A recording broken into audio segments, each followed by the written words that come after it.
Hey, I'm back. Right, let's get back into it. I think we're done. Do we have music?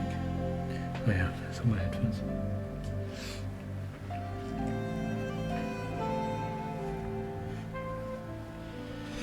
So we done all these.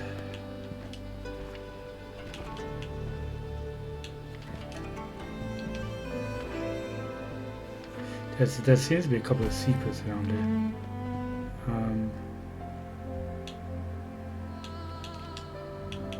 Yeah, I did all these as well.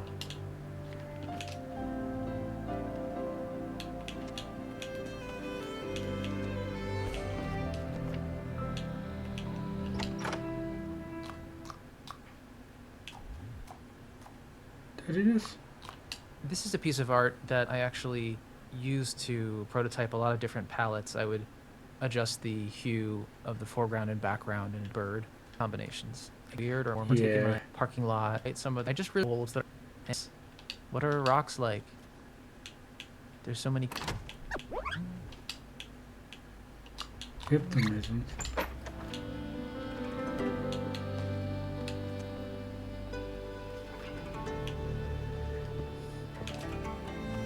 Yeah, how did you get here?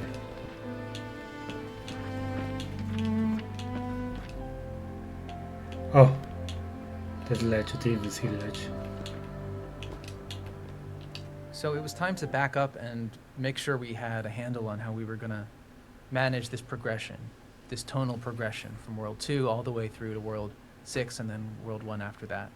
So I actually stepped back and did concepts for everything, just to make sure that we had a sense of variety and progression. So there's different color palette in each world. They would all defer sufficiently to each other and feel unique and interesting when you arrive in them, and there'd be some progression and contrast and surprise. This wide one is interesting to me. I'm playing with more than one idea. I can see the rocks and the grass that look like the World 3 forest as it would eventually come to being, and the wood elements there that look like simple structures, like we're just getting the beginning of human development. These are just like nailed together boards, not too refined.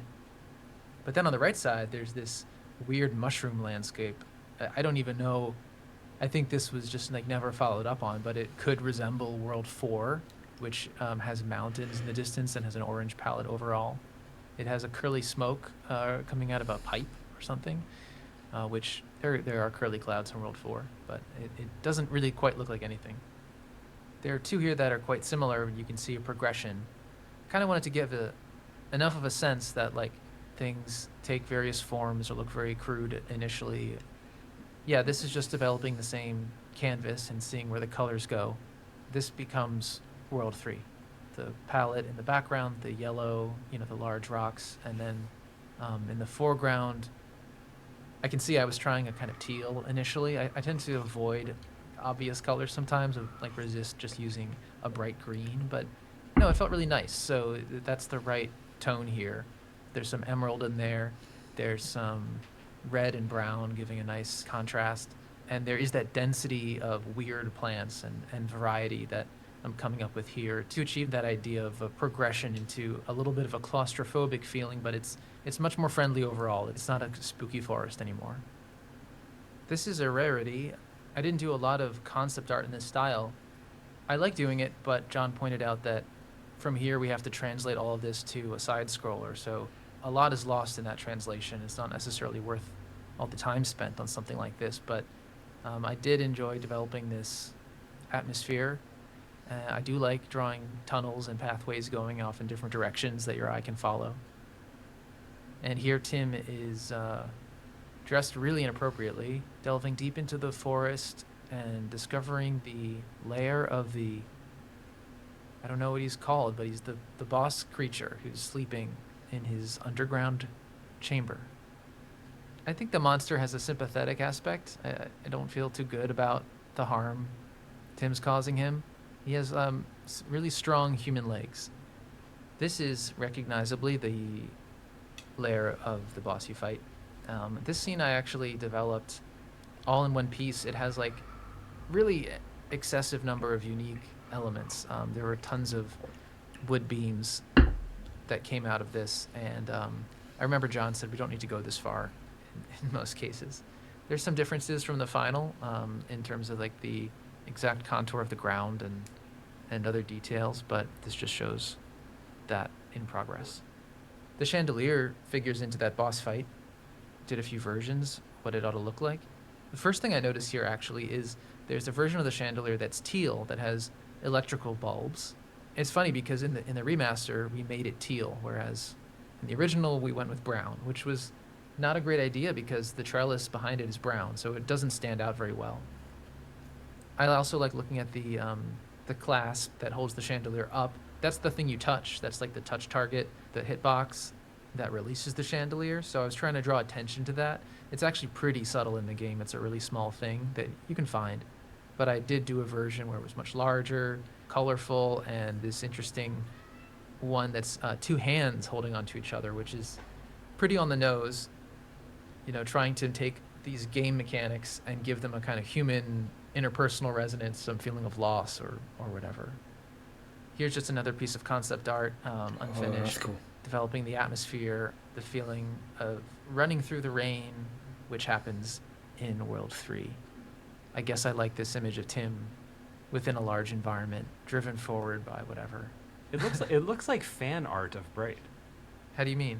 That's not quite your Tim. Is It's a that- sketch is of that Tim. insulting or It's what? something that, to me, looks more like a finished piece for viewing and not like a concept of something that's in the game. Like, I understand he runs through rain, but he doesn't react differently when there's rain. You know what I mean? Looks like the a gameplay doesn't change when there's children's rain. book. I mean, like, I Yeah. guess the splash on the ground is representative of something that the game did. But other than that, I don't know that this is really like something that translated into the game. That's true. It has a funny friction with the actual game because he doesn't shield his face or cover his face from the rain, and in a way it feels separate and apart because this doesn't exactly happen. But I guess I was just trying to think of how to support this feeling with what I had to work with, which was, you know, the look of the rain itself, the splashing when you step in it, and the although we didn't have footfall splashes in the original. We do in the new version.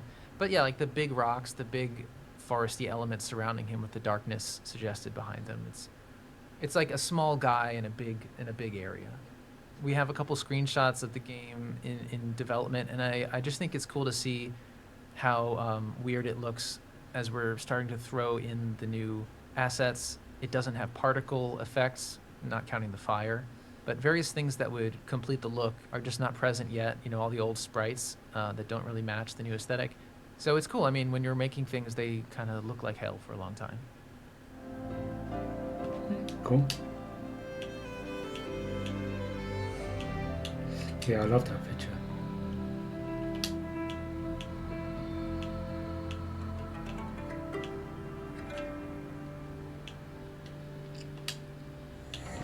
Okay, well, we got all these. Was there something up here?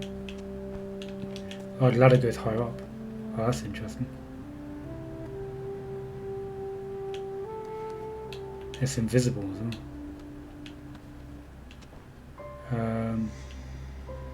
Yeah, let's do this one first.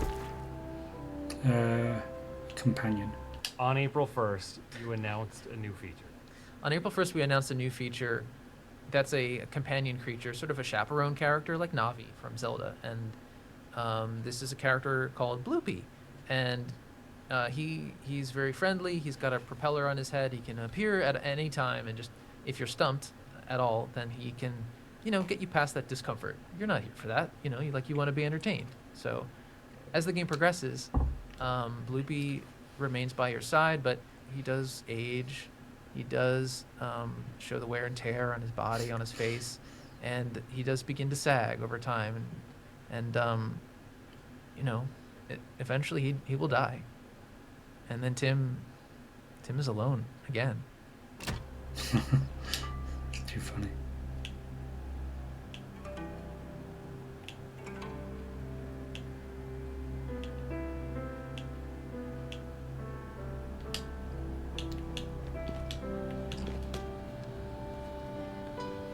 So you got invisible ladders on this now. Alright, double barrel. Oh, we've got a good tune as well.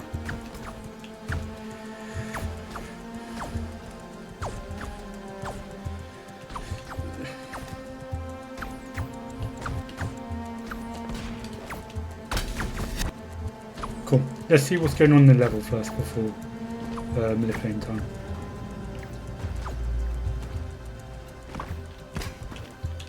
Okay, we need to get the guy to come out.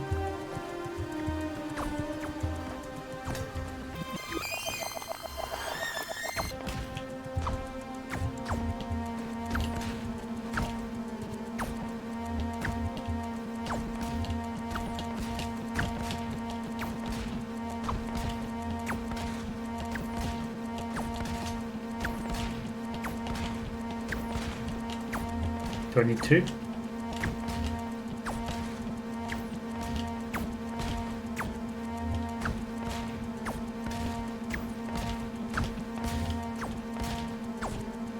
Ah.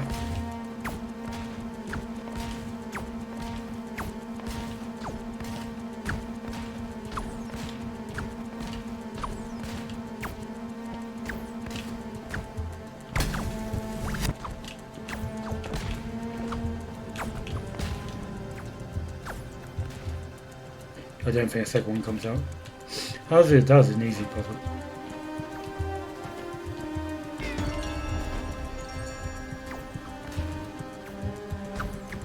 Is anything down?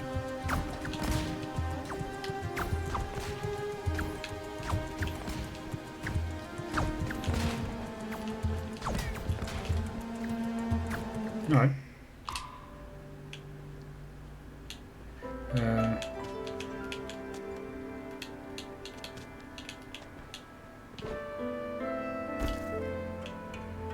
Nothing there.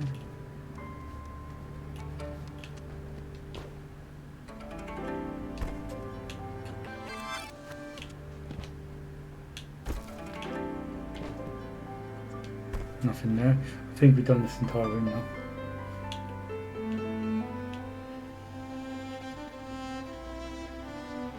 Wait, what was that one?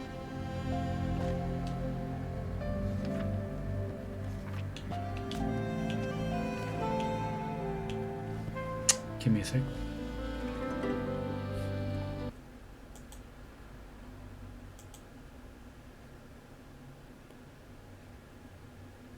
Cool.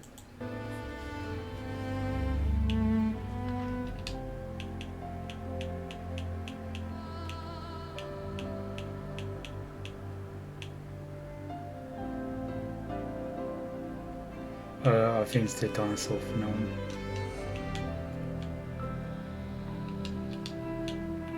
Yes, dinosaur. Alright, cool. I think this is this room done, the illustration room. I'll go out where I came in, just see if there's anything else I missed.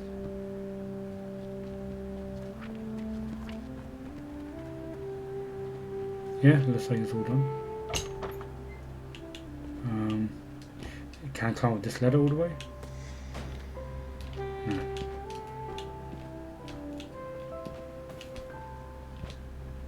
Alright, cool. Let's go in order.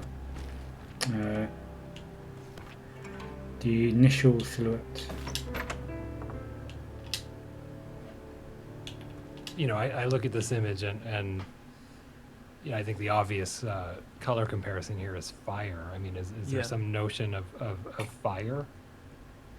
To tell you the truth, it was supposed to just be a sunset, and it was kind of late in development.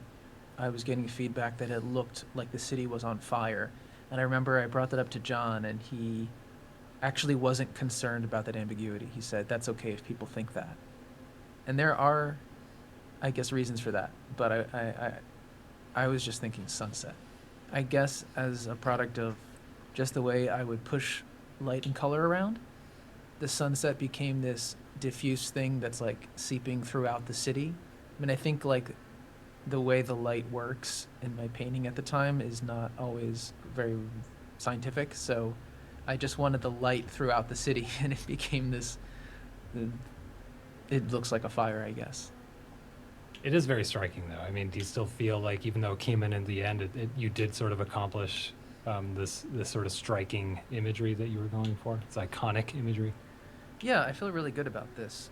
First, I mean, it was based on John's programmer art version, which had Tim in silhouette on top of a building with what was more recognizably a sunset. But I turned it into a bridge. That's an association I have because of the type of like support structures underneath. I think of a track that's going to take you forward, and a platformer like this is first about moving to the right, moving forward, and it is the first thing you're invited to do as a controller prompt comes up on screen. So I'm thinking of like the basic first element of gameplay that you're about to engage in that defines much of the game. So there is that reference to like a formal characteristic of the platformer genre, which this game does like engage very consciously in conventions of game design of platformers. So that's present, but then the background is this very free kind of explosion of sensation of like a feeling. I think there's certainly like a wistful or poignant feeling or something like that as you're looking out over a city at sunset. Laying out the house.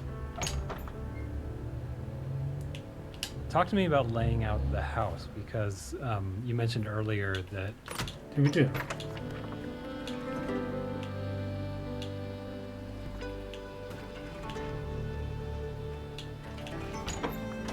Oh, we haven't done this one. I also really like the silhouette aspect because I think that creates a kind of mystery and question about who you are, who is your character.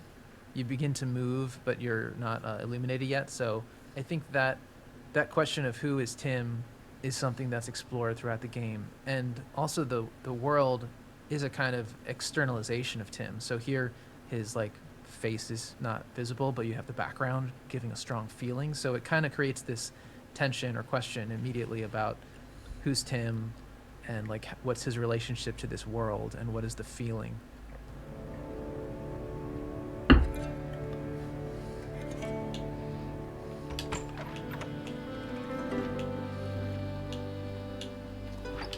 Yeah. talk to me about laying out the house, because Yeah, it's a pretty dense screen. You know, John didn't want. fitting all of these onto the screen at once in a way that made sense for running around it, right? Yeah, it's a pretty dense screen. You know, John didn't want to have a lot of unnecessary space or unnecessary things in general. You know, the house could have been quite large and sprawling, but I think navigating around a big house wasn't really meaningful. So here you can just see all the worlds you're going to go. A few different things to make all pair them all, That's right. but I think navigating around a big house wasn't really meaningful. So here you can just see all the worlds you're going to go into, which is nice because you can directly compare them all, and it's also a status readout of your progress represented by the puzzle pieces you've collected in the frames.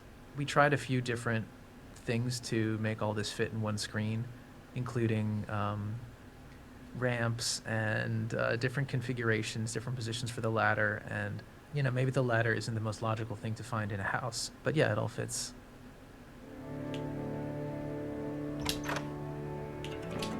There is sort of another section to the house, which is this attic. So is there any significance into separating this area?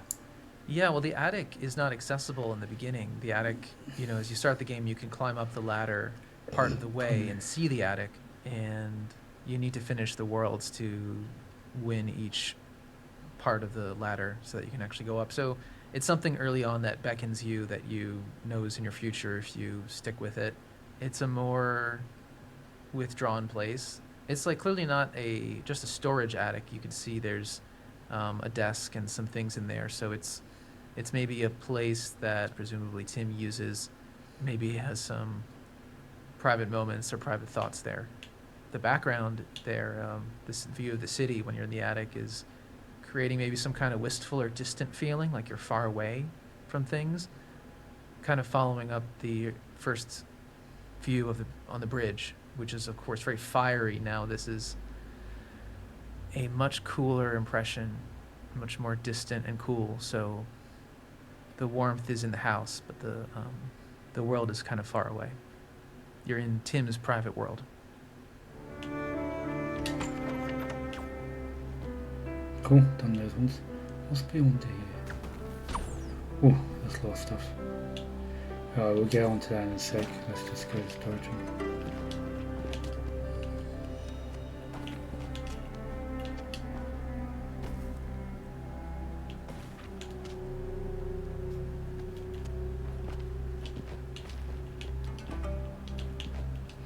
I wonder if you drop down from above that one. World 3 room. Okay. Each room in the house does reflect the themes of the world that you access through the door. So the first one you go to is actually World 2, and this is the only room that's illuminated when you first enter. It's got a big, comfy sofa, big green sofa. There are going to be green hills in the world. The background is blue with yellow and green highlights. That's like the sky. There's a guitar up on the shelf. There's a stereo. So there are references to kind of, music as animating and lively. There's also a vacuum. I guess that's just like keeping things nice and clean and tidy. Maybe the vacuum references like being able to clean up a mess, which is a theme that you can undo your mistakes.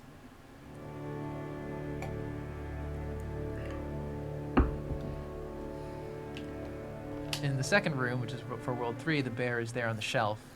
The bear is next to a little bottle with a ship in it, so there's a fanciful element. There's the mobile overhead. This is definitely like the bedroom, and it feels like a child's room. There's a kite, there's a little dinosaur, there's a scooter.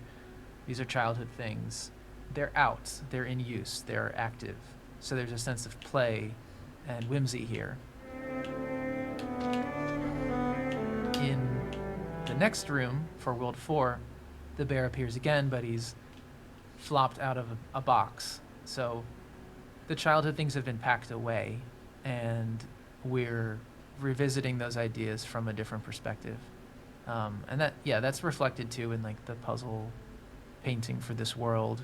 It's about returning to a childhood place and more a sense of like reminiscing.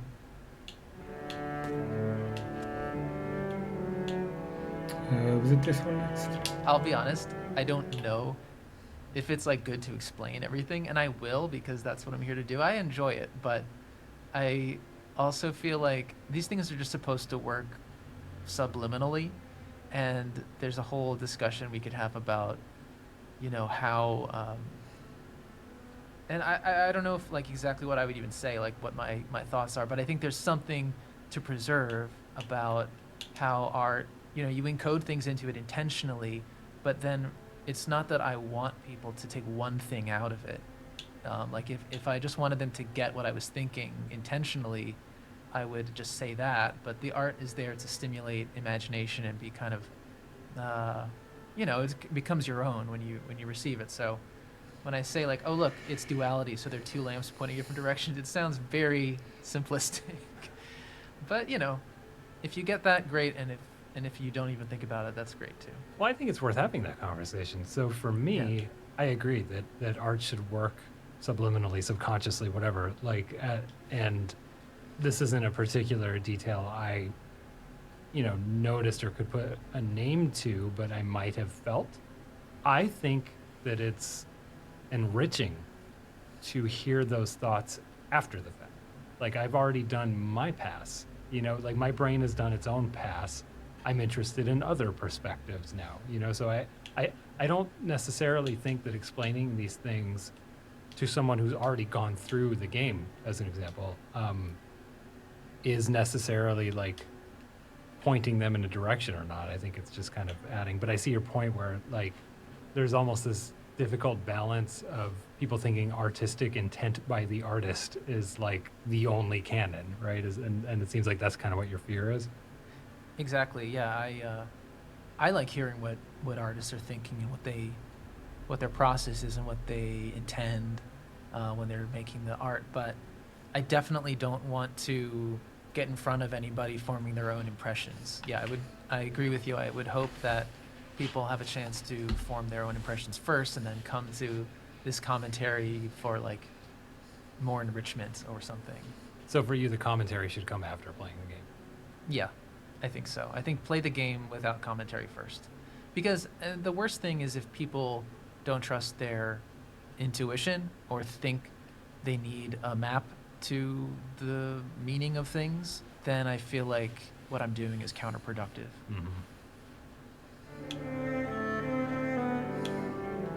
Talk to me about laying out the house, because you mentioned earlier that there was almost kind of a challenge fitting all of these onto the screen at once in a way that made sense for running around it, right? Yeah, it's a pretty dense screen. You know, John didn't want to have a lot of unnecessary space or unnecessary things in general. You know, the house could have been quite large and sprawling, but I think navigating around a big house wasn't really meaningful. So here you can just see all the worlds you're going to go into, which is nice I because think you we can finished directly already, compare didn't we? them all, and it's also a status. Yeah.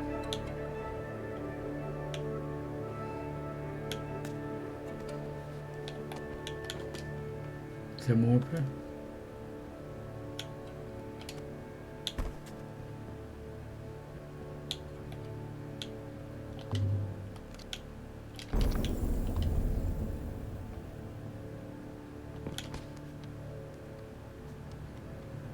Yeah, we've done this one already, didn't we? There is sort of another section to the house, which is this attic. So is there any significance into separating this area? Yeah, well, the attic is not accessible in the beginning. The attic, Cool, done those four. The cloud screen.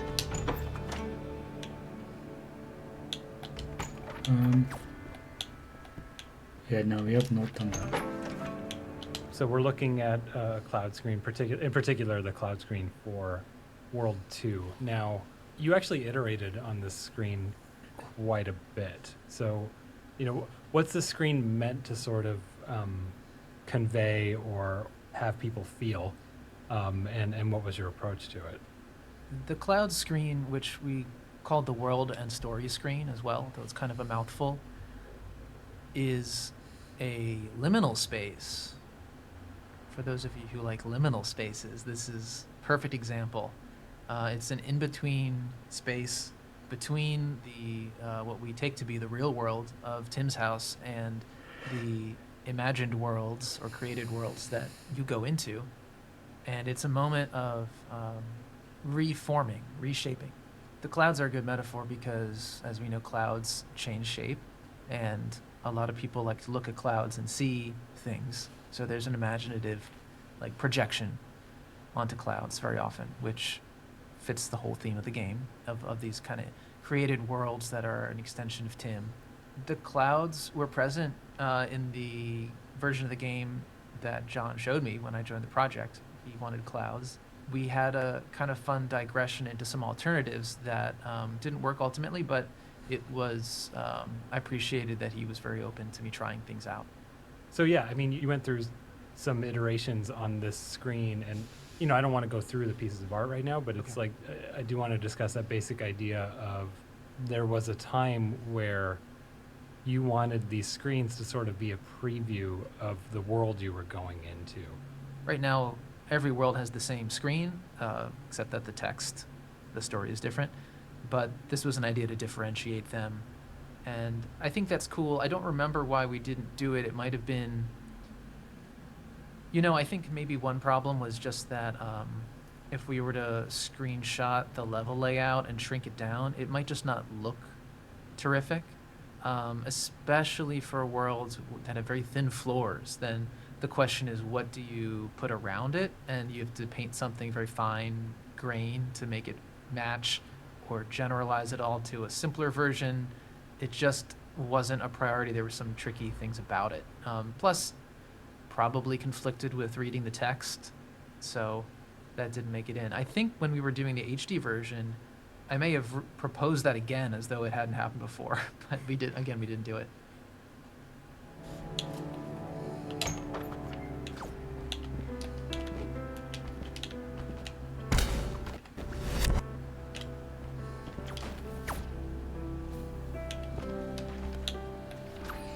World 2 Castle, the Plant Monster, and the Big Time. This part also got a lot of attention, and I repainted a lot of this stuff, kind of custom all as one piece, which again is unusual. But in the original art, that central column dividing the two halves of the pit is kind of haphazardly constructed from a lot of things I already had. And there are even a couple cases where you can see the seams because they really don't fit too well. Oh yeah. It was really kind of stretching the premise of this collage approach. In the new version, I've painted it all as one piece, and also painted a unique backdrop rather than reusing foreground assets for the backdrop, and corrected or changed the lighting so the cave is actually dark in the background, so we have a more consistent use of value, which I think is more legible and creates a better sense of an interior space versus the outside. Well, in general, I'm seeing a lot more contrast in this remaster. Yeah, I mean, legibility is really important, and we worked on that in Braid, but I think I have a better grasp now of value and brightness and darkness as like a way to create clarity and everything. So yeah, we've added either dark or light shadows or like particles behind the foreground along its edge, so that it just stands out better. Well, this guy is called the Claw, but it's a plant, another one that looks a lot like Edmund's design, especially in the eye. I think you can really see it, but really it's Edmund's character that I repainted with not a lot of changes. And yeah, he's kind of another like classic throwbacky character that you might consider familiar.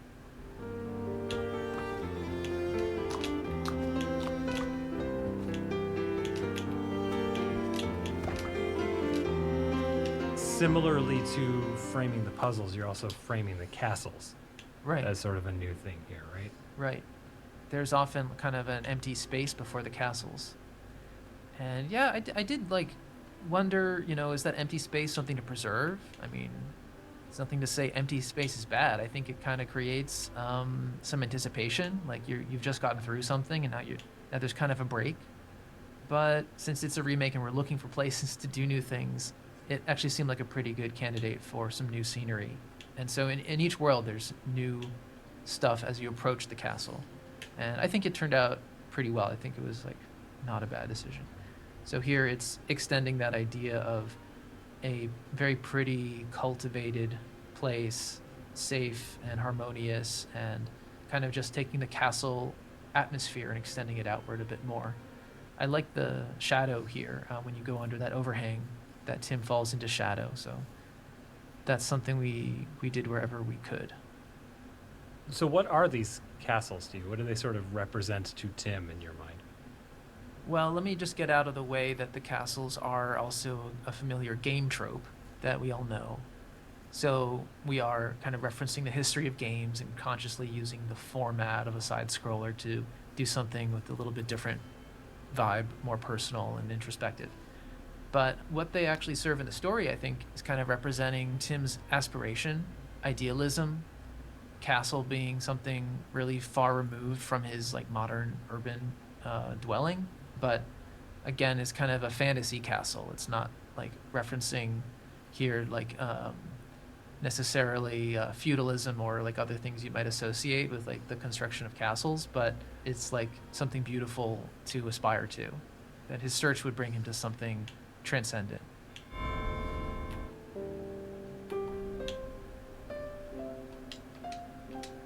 No, I don't want to leave.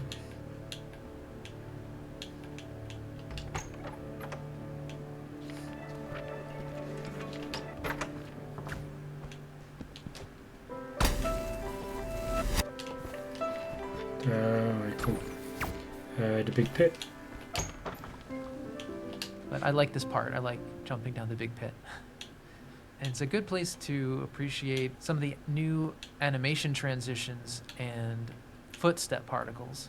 As you're falling, Tim turning side to side now has like a smooth transition rather than popping between positions. And when he lands, he does some kind of like he lands, he kind of catches himself with bent legs. When you land from that kind of incredible height, you should always bend your knees. You don't want to land stock upright because you will like decimate your knees and your ankles. So if you fall 7 to 12 stories, bend your legs on impact. But below 7. Then you want to be firmly upright because it just looks cool. Looks confident. I had a friend shatter both of his ankles not bending his knees from a 1-story drop. So in a wheelchair for like 6 months. Don't jump out of windows. But yeah, there's a big plume of dust when Tim lands here, and there's also smaller plumes of dust in other cases, so please appreciate those. That's all new stuff. I mean, it just looked kind of weird before when he landed and didn't have any kind of acknowledgement of the fall. First guy is given a lot of work to do. Cool. And would not have had time to do extra animations. Hunt. I like how the background now is like a single painting. That's something I got to do a few places. Usually we're trying to build things out of smaller multi-purpose parts, but here that whole background cliff is like a single painting. So I guess in the SD version, those pieces are actually foreground pieces that are just tinted towards the background, which means they have the wrong detail density. Background stuff is supposed to be rougher with bigger brush strokes. So we were able to correct that. Here's a place where we changed the camera zoom. Basically, the walls and floor are very thin, and it's not the best compositionally. It kind of feels nicer to have a little more of a border. You feel more like supported and enclosed, and it's just benefits the scene. But also, a lot of TVs by default crop the image in, which is one of the most insane things that we just have to struggle with in our modern world. So yeah, a lot of people will probably play this and like not even see much of the walls or floor, which is crazy. So those are combined reasons for changing the zoom level. Also, please appreciate how every monster icon up in the top HUD is uniquely drawn, as are the X's that cover them as you murder them. Really? Wow. You're crazy. John told me to do that.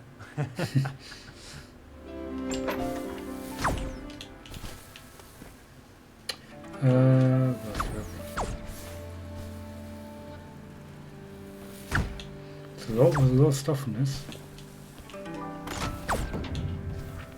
The dinosaur. The dinosaur is another creature created by Edmund McMillan. I feel it's very much his design, and it's a very good one. I think I did the animations because I found different versions of the animations that I'd clearly done. So either I was testing alternatives or I did all his animations. Or maybe Edmund did the idle and I did the walk or the talk. I'm not sure. But the design is certainly Edmund's. I did try like variations on this guy, giving him a vest and other stuff, like, or a beard, but the simpler approach worked the best. He's clearly like a stuffed animal dinosaur.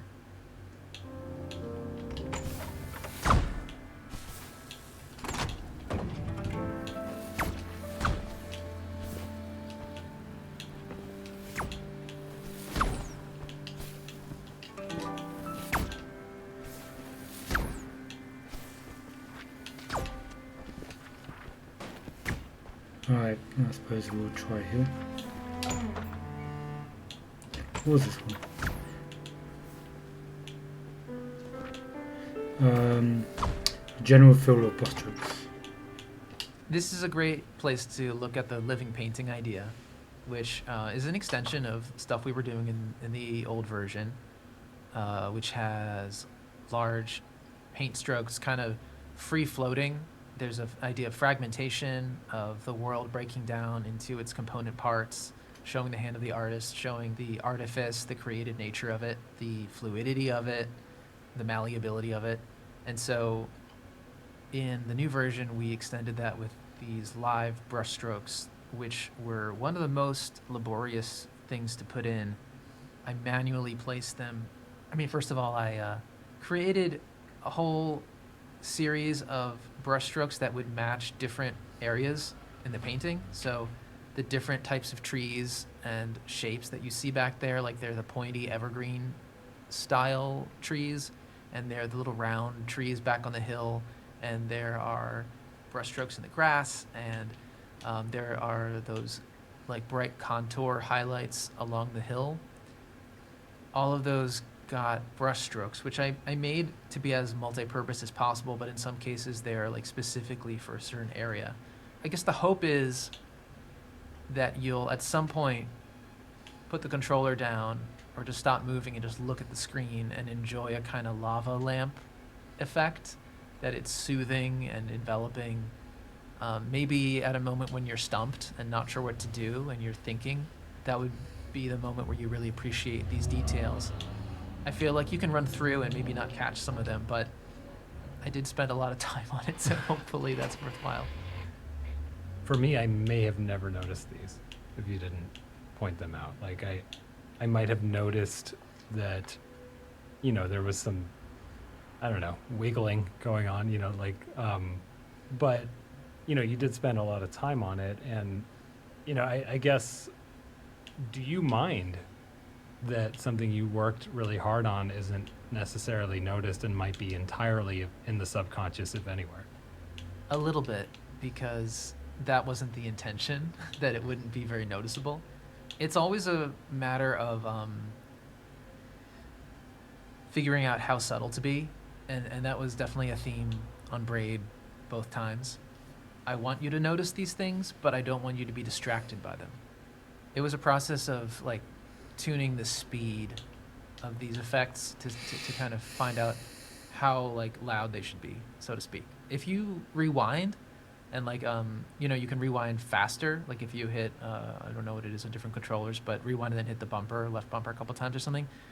Well, there's a screen distortion effect that hides some of this, but you'll see it'll be more noticeable. You'll see the paint strokes drawing, and maybe that'll help you out. But it varies scene to scene, but it should be something you can notice if you really like. Maybe you need to get a really big TV or sit really close. Put your face right up to it. Get a better TV. Get so a you better can see TV. my art.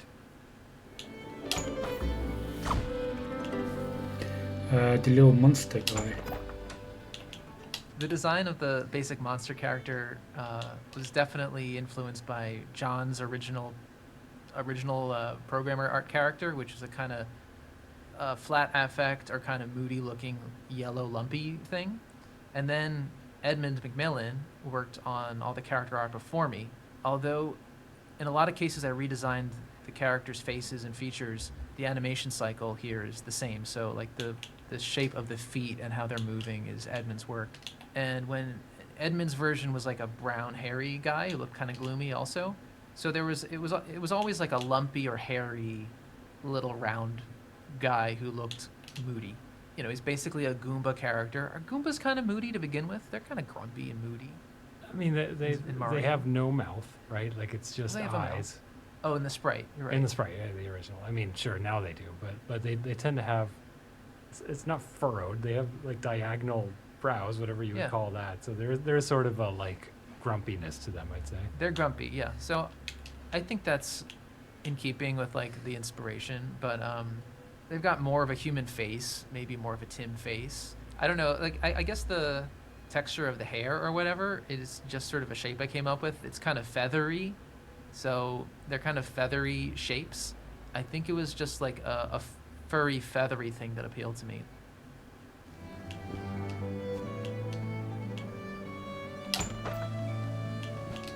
These blocks here are funny to me because they come from very early in development, and I made a couple of bricks that they're kind of high detail and kind of a funny shape, but they don't show up a whole lot and they don't really blend in with the other things here. They're kind of unique and weird, like these concrete painted things that are kind of smashed up or decayed or something.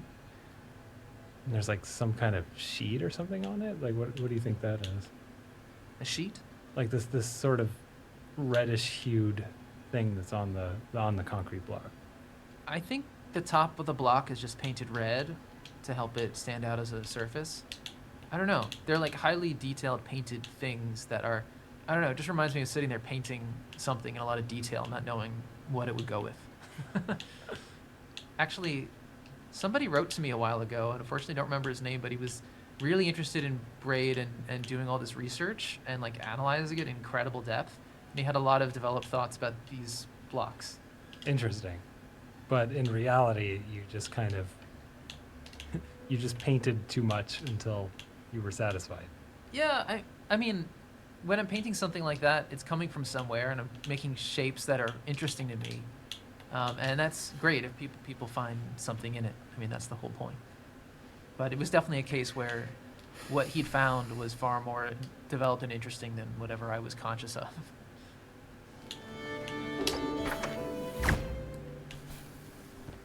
And the bottom way done. What's this other switch for?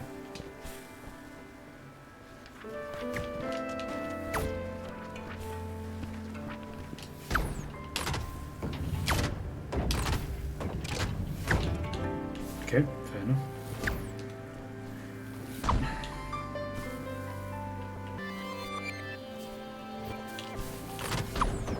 Does that move these blocks?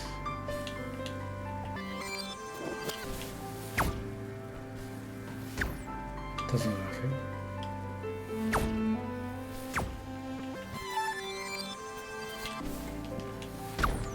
it. Okay, we'll just... Oh, we're going order from left to right. The cloud cannon. Did you contribute in a game design sense at all, or were you strictly limited to visuals? I did get to contribute to design a little bit, and I was happy about that. I remain proud of it because I only recently started working with John, and it was all remote over email. So I didn't know this guy, but I was excited that we were doing this thing together, and great job for me to have at the time. And John was trying to figure out how to visually justify, how to make it intuitive that there are moving cloud platforms that disappear and then reappear somewhere else, kind of looping. They're just moving platforms that have to loop. And he actually emailed me and some of his designer friends, and there were a bunch of ideas. And I had the best idea, which was to use something that already existed, which were the cannons. There were already two kinds of cannons that shoot fireballs, which is what you would expect, and cannons that shoot monsters.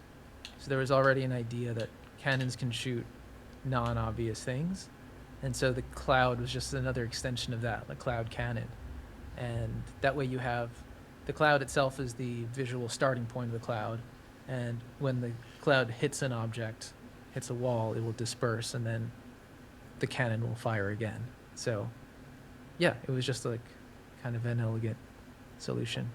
As a former producer, I very much appreciate the recycling of concepts. Yeah.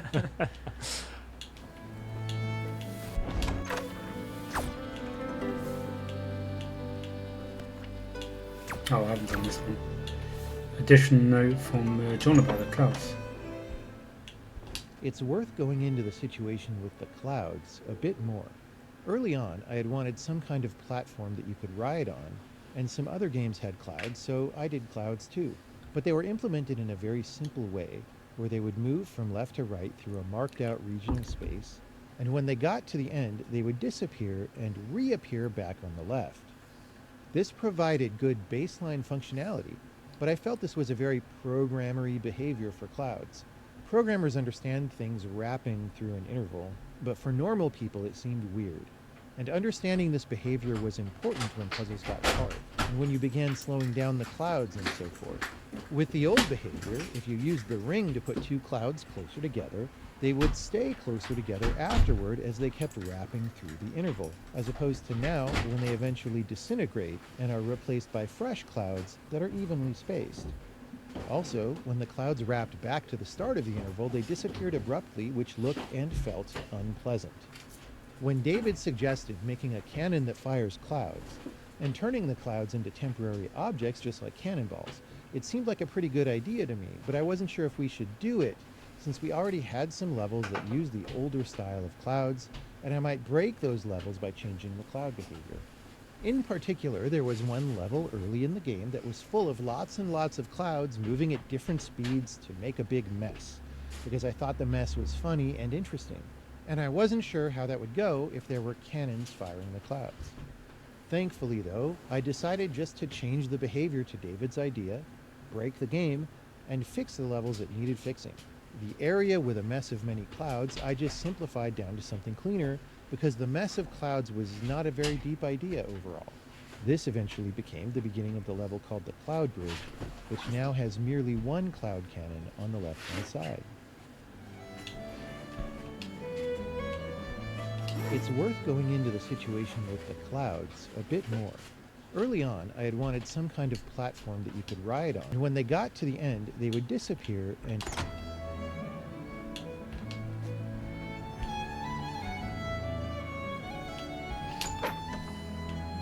What is parallax? Parallax primer. Parallax is, I hope I get this technically right, but it's basically the effect as you move laterally and you're looking out sort of perpendicular to your direction of movement into the distance, and you see things closer to you moving more quickly than things far away from you. If you're in a car going down the road and you look out the window, distant mountains or buildings or clouds or the sun will appear to move hardly at all while the nearby roadside or whatever is flying by. So it's one way that we perceive depth. And of course, this is a 2D game. So the camera moving side to side is a great opportunity to create depth with parallax. And so we've added a lot more layers here. Yeah, it definitely increased the complexity and challenge of composing the scenes. You need to keep an eye on how visibility develops when the camera moves. Things get occluded by what's in front of them as the camera moves.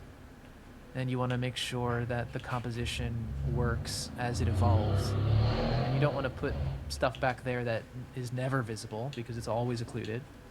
And so that's kind of an experimentation process, as well as a conscious design process. It got pretty tricky at times to compose these scenes because Braid wasn't really built to make any of this easy. Every object you see here has both a depth value and a parallax value, and they're not linked. And these are arbitrary values that I was assigning while I was playing. So, you know, something near to you might have a value of 10 or 50, and then like the hill in the background might be 500 or something.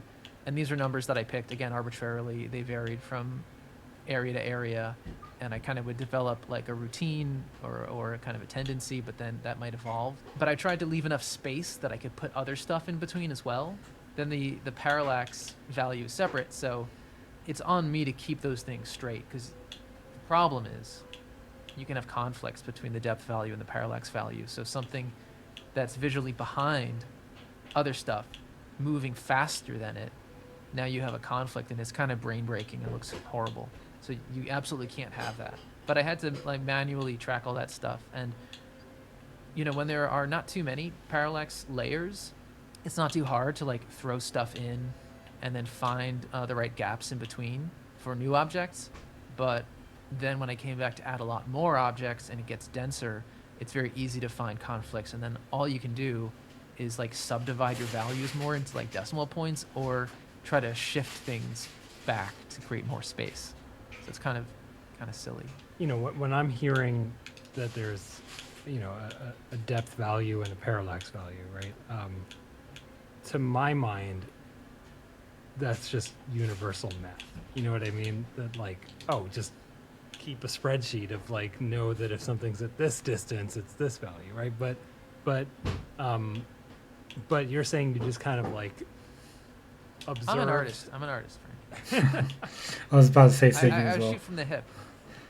So you just kind of Shoot from the hip, of observed course, I don't. and like manually tweaked and kept observing, and like that was your process. And you know, I'm almost wondering if, you know, by not taking a scientific approach, if by taking more of an artist approach, you might be creating interesting effects that wouldn't happen if you did things literally. Maybe so.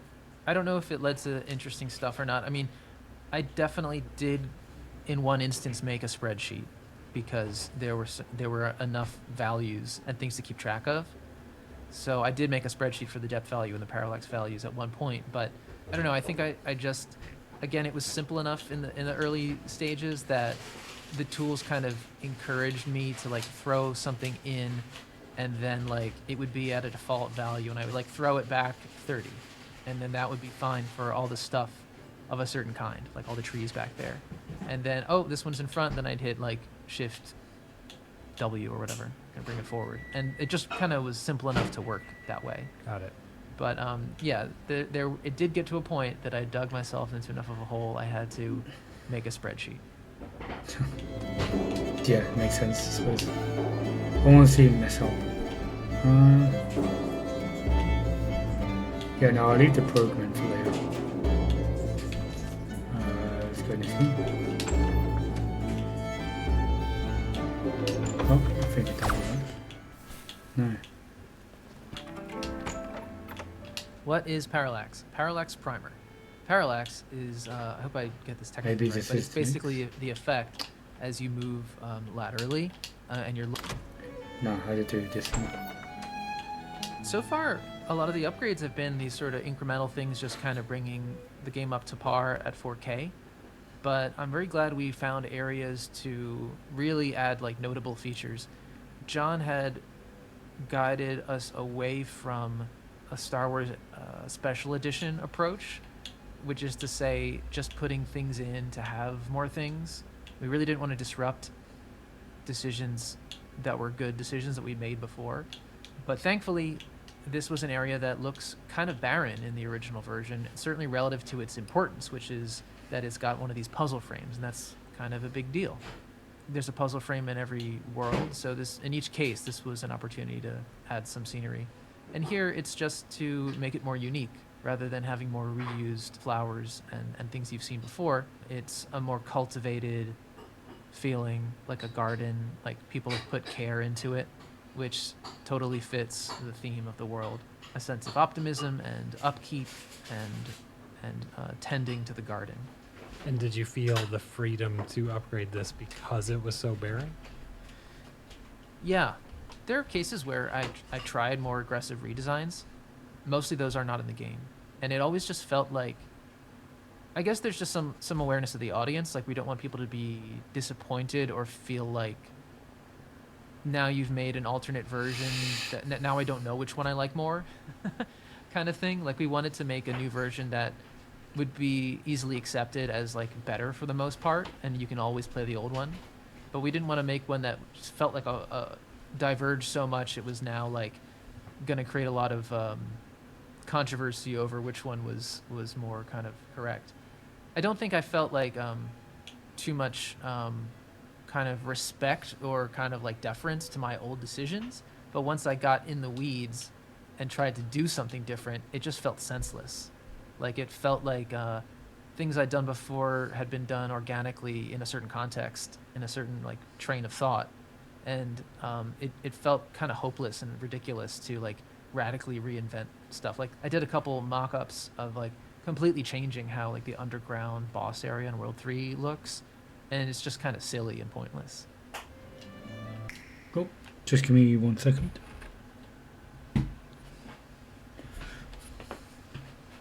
Just go and charge my phone.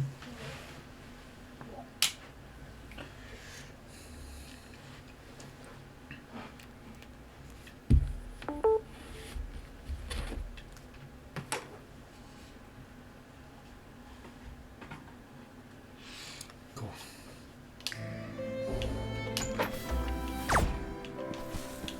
Still haven't done this one. He's asked me to do this. All this hassle David is talking about, involving the adjustment of depth values to sync with parallax values, is actually totally unnecessary. If I had known how much trouble it was going to be, I would have fixed all this early on, saving us a bunch of work. But I don't feel too bad about it, because this kind of thing seems to happen in every game, in ways different from the last, and whenever a new difficulty arises, it's extremely unclear at the time. If this is one of those situations where we should buckle down and implement a stronger solution, or maybe it isn't that bad and we can just make faster and easier progress by persevering through the difficulties. Often, I still don't know how to tell the difference. I can just hope to keep getting better at determining the right choice to make at these times. Original Braid didn't have any parallax layers. Everything always scrolled at the same rate, just like an older 2D game. But the game needed to know which objects are in front of which other objects, which is what the depth values are for. Something with a depth value of 100 is behind something with a depth value of 50 and must be drawn first, so the closer thing can be drawn on top. It wasn't clear till we'd been working on art for a bit that we wanted variable parallax, at which point I needed to provide a way for that to happen. I added parallax values, which are a straightforward way of describing to the game how fast things scroll. A parallax value of 0.5 means that this object scrolls half as fast as the foreground. In a 3D game, depth and parallax are the same thing, and the game uses a perspective transformation matrix to make this happen. But in 2D, it seemed like we might want more freedom, and besides, if two things parallax at the same rate, we still need to say if one thing is in front of the other or not, which suggests a separate depth value. And anyway, we already had some art in the game that already had depth values, and it seemed like a waste to rack all that data in order to define depth based on parallax values. Big mistake. If you ever see yourself thinking this way when making a game, stop, especially if it's early. Change how things work, take the hit, clean up the mess, and move forward. It will be much, much better in the long run. For stuff parallaxing at the same rate, we could just make the parallax value of one thing infinitesimally less than the other thing, or we could just add a secondary sorting key. And no reason ever came up to have depth and parallax settings be inconsistent with each other. But because we left in the ability for them to be inconsistent with each other, David had to constantly guard against this and do a bunch of extra planning that apparently involved spreadsheets. Sorry, David. My bad.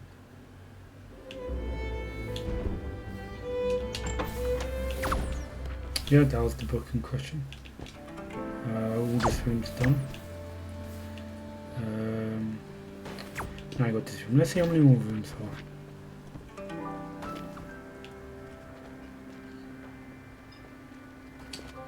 There's quite a few more rooms. There's a lot more rooms. A lot.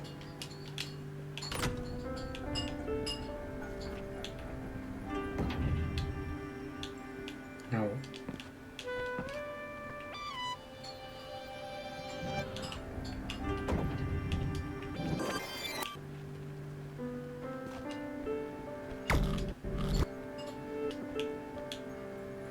cool. Oh, I suppose we gotta get it through 'em.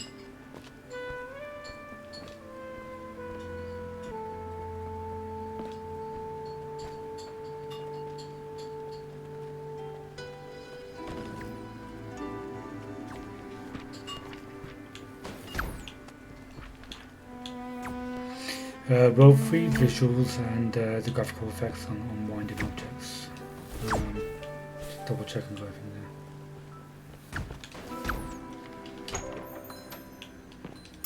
So World 2 was sort of green and idyllic, and I think it's the most focused on drawing on your own experiences as a player. So World 3 is looking a little bit different. So what are you trying to convey with the visual difference between 2 and 3?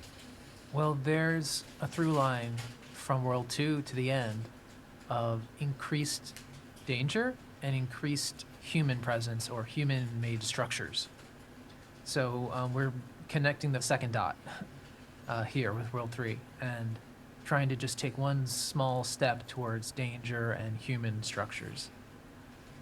Okay, so World 1 is maybe completely natural, and World 2 you're starting to incorporate, like even on the screen, like a bridge. Is it? World 2 is completely natural, and World 3, begins to introduces this bridge, which is the first human structure you see. Well, they're trellises, but there'll be more as the thing progresses. More things made out of wood, which is comes from the forest. So it's just a small step towards like artificiality, I guess. Were there any iterations on how you visualized elements like this key in the door that aren't affected by time? The rewind exempt effect. Yeah. Well, actually, the rewind exempt effect you see on the key on the door in the original, I don't know that I had any influence on it. I don't remember anyway. I think it's pretty simple. On the one hand, like you have these little dots that are kind of roaming around, and I think that was John's effect that just stayed in there. There's also a rippling effect around it, like a distortion map or something. I think Sean Barrett worked on that. I know he did some effects kind of late in development. But there was some remastering of it? Yeah, in the remaster, we did revisit these effects, and you know, I know I drew and prototyped some like larger divergences, but stuck with something that was still green and still kind of roaming around the surface, not too different. But now they're these kind of chunky particles that are like shrinking down, so it's a little more interesting. One other thing about the vibe of this world, as we're taking one step towards danger, it is the idea of like the implications of Tim messing around with the rules of nature, beginning to have maybe troubling, disconcerting, slightly dangerous consequences. Just opening the door to that a little bit. We didn't want to go too far.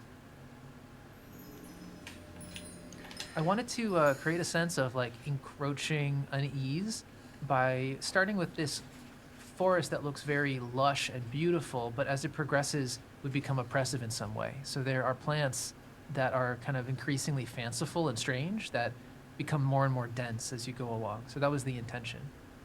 After I finished work on World 2, we went right into World 3, and we hadn't really plotted out that trajectory through all the worlds, so the pacing wasn't as clear. So the first thing I did was actually much too abruptly jumping into something very dangerous and very ominous. It was a nighttime forest, so we had an abrupt transition to like a dark palette, blues and everything. I actually did quite a bit of painting for all that before John said, pause, this is just a lot, like this is way too dark. We need to like just take a small step towards danger here. So at that point, actually, we hadn't think yet we done done this like one. an order that each world would progress at the right pace to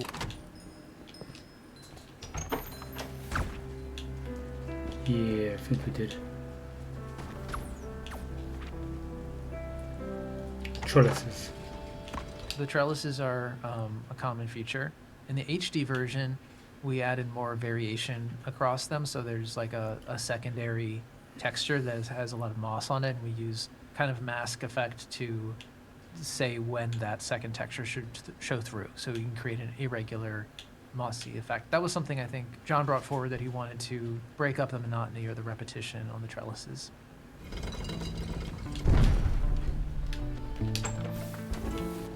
This is probably the best example of a visual upgrade that maybe errs towards like not better, just different. I mean, I like what we have here. It wouldn't be in the game if I didn't like it. But in general, as I've described, we try to not change things unless there's a very like specific purpose or it was maybe a bit empty before. And in this case, I think there's like a little bit of friction between the two versions now. They kind of have a little bit of a different feeling. It's actually relatively subtle. I'm not sure I can characterize the difference exactly, but I do feel it's kind of more enveloping and enclosed in the new version. So do you feel like you might have swung too far on this one, or are you pretty pleased with it? you know, right now I'm pleased with it, but my opinion through most of development was it was a little bit questionable to replace this artwork. We were pretty conservative overall. Well, okay. Any significance to the rain? Each world has a weather effect. Here it's rain, and that's very useful for highlighting when you're rewinding, because of course seeing things fall up into the sky tells you very clearly and loudly that you're subverting the rules of nature. Things are going backwards, and in each world it's also a chance to enhance the atmosphere. There's that Japanese saying about foxes have their weddings when the sun is out and it's raining.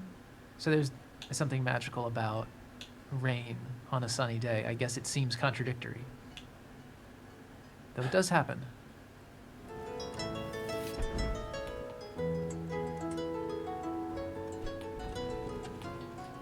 I don't think there's too much of a difference. I suppose you've got like burnt trees and stuff. Hmm.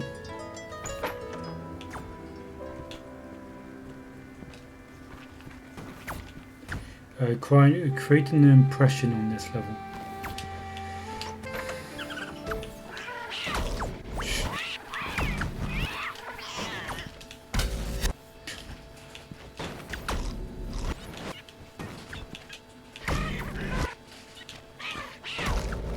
Why is this guy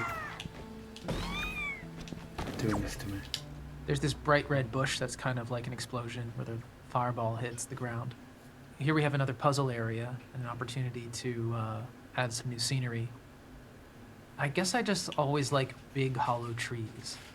And you're about to go underground, so it seemed like a good chance to have a more interesting entrance to the underground. Hopefully it feels like you're going into the tree and following its roots down below. This tree has a lot of parallax going on in the branches. This is also a case where we've improved the contrast and foreground-background clarity a lot by darkening the foreground and lightening the background and helping to define the ground plane with the mist. So this character you fight a couple times. He's the only thing that's quite like a boss character. Edmund's version was a brown furry creature, maybe related to the kind of standard monsters. And I tried some different concepts that went in different directions, like more of a goblin type creature or a dog or other things. I guess it did end up to be a kind of dog. So he's got like a dog snout and furry face. I don't know. I think it's just a combination of like something familiar that's sort of blown out of proportion. Like, I don't know, does Tim have a dog? I'm not sure, but this is something that could have come from the real world, but he's wearing this fanciful armor and stomping around. It was fun to build this creature out of multiple parts and kind of plan out the animations and how each part would function. Something else that comes to mind is the quite a bit of new contrast with the chandeliers. We increased the contrast a lot here. The chandeliers are green instead of brown. I mean, I think that was always a pretty poor choice that they'd be brown. Makes them look very like the trellis that you're on. I've also added some shadows behind the foreground, sort of separating the ceiling from the trellis, so the scene just reads better. Do you have any story interpretation of what these bosses are, or are they just bosses? That's a good question. I don't know if I have like a developed idea of what these bosses are. I think it's just kind of the stock idea of a boss or like a creature living down here in the lair. I don't know if it has a lot more resonance. Maybe if you run back to the center, we can look at his home. Yeah, there's like a table with maybe some bowls or like a tea service or something, right? And a suit of armor kind of reflecting the castle theme, I guess. Maybe is that a shield? Yeah, that looks like a shield. I guess the big table kind of implies like feasting, so you think he prepares and sits down to dine on his victims? I think so. I think he savors it. And he collects antique armor. Yeah. And hero shields.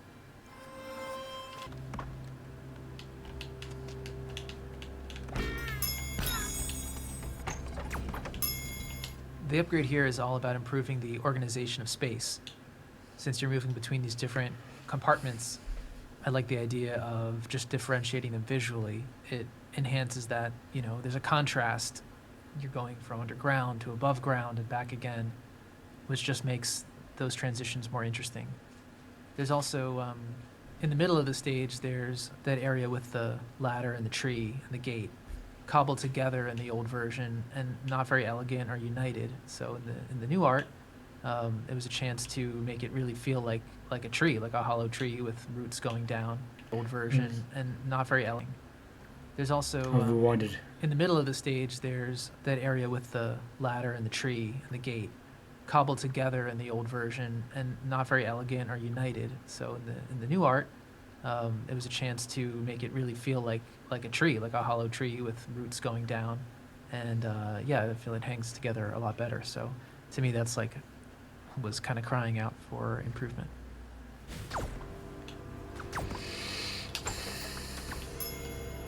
So this is one of the first areas I reworked, and I really went crazy with the parallax. There's a lot of objects back there. My favorite is a really small plant that kind of you can only see with one at one particular position back there between the trees. Parallax is in and out of view, and in fact, sometimes there's a particle covering it up. There just was.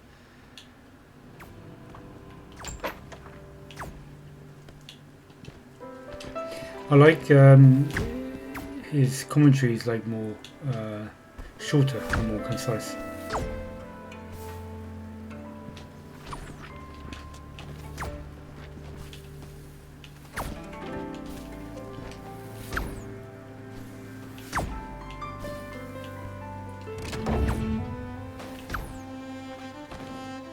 making a 2D object seem more 3D. Here's a level where we didn't try to reinvent the wheel. We just took the existing artwork and broke it down into a lot more layers. As you walk back and forth, you can see a tree that would have been a single cutout now is maybe 4 to 9 different pieces scrolling at slightly different speeds. So it gives it a lot more depth and a lot more subtlety. I remember doing the layout for the background here, and there were a lot more pieces. It was tricky to get the parallax values and the depth values not to conflict. You can see this tree towards the end of the level after the last spike pit is broken into a lot more parallax layers. As you go back and forth, it has a enhanced sense of depth. This is the longest stage in the game. Tim runs for quite a while here. From the beginning to the end, you see more and more of these unusual, weird plants until they're totally covering the ground. You might miss it at first because there's so much around you to distract you. I mean, first of all, you're being attacked by vicious rabbits, and then you've got the cannons to contend with, so you're very busy. Meanwhile, in the background, you are treated to this view of the distant hills and like the ominous clouds gathering overhead. Between the SD and HD versions here, there's a lot more detail in the clouds. They're kind of complex in their structure, actually, and they're composed of particle effects and everything. Combination of different types of things with variance across the sky. Seems like the rain effect is getting more increased on this area as well, Yeah. right? Yeah, there's a lot of rain, and in fact, there's a second type of rain, which is kind of a big falling sheet.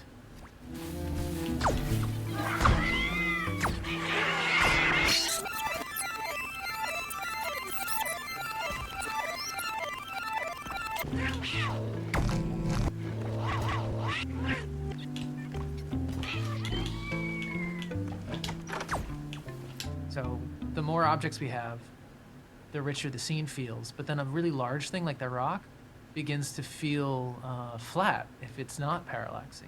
It's doesn't necessarily look like it has to have a lot of like Z depth that you would visually see as parallaxing, but it does come towards you to some degree. So if I didn't break it up into pieces, it would feel flat. And then there's the issue of, how many pieces does it need to be? Just 2? Well, now it looks like a rock with 2 parts to it, but that's not what this is. It's not a rock with a front part and a back part. It is really just one part visually. So the only way to really like convincingly make it parallax is to break it into enough subdivisions that you kind of don't notice how many there are. So there are probably like 4 or 5 different parts. Wasn't aware of that. I didn't know you could do parallax one object into multiple parts and make it still seem smooth. That was quite cool.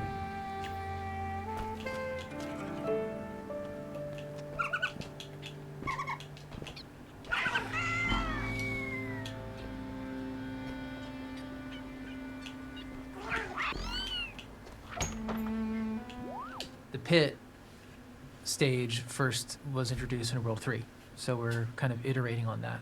But in this case, we're also going from the old world to the new world. Yeah, there's a marked change in environment and texture and everything. The plants are going away. We have rock and like more inert things, lifeless. There's a greater sense of coldness and distance. The background is further away. It's all blue. It's cloudy and austere.